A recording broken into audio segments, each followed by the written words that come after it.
The SIEA, or superficial inferior epigastric artery flap, is an autologous breast reconstruction procedure that uses the lower abdominal skin and fat to reconstruct a breast for patients following mastectomy.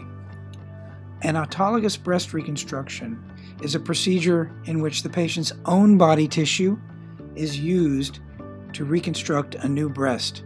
This body tissue consists of skin, fat, and the blood vessel that supplies it.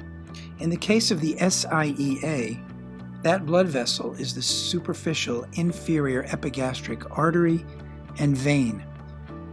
This blood vessel does not flow through any musculature, and therefore no muscle is disturbed in order to harvest this flap.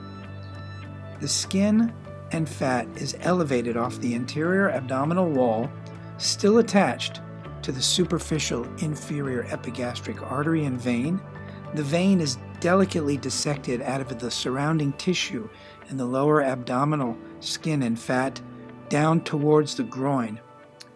The skin and fat, along with its blood supply or vascular pedicle, is then removed or harvested from the lower abdomen. This flap is then transferred or transplanted to the chest. The blood vessels are then plugged in to blood vessels in the chest. These blood vessels are typically the internal mammary, artery, and vein, and also may be called the recipient blood vessels. Once the flap is adequately perfused with its new blood supply, the autologous tissue flap is then shaped into a breast, and the breast reconstruction is completed with insetting.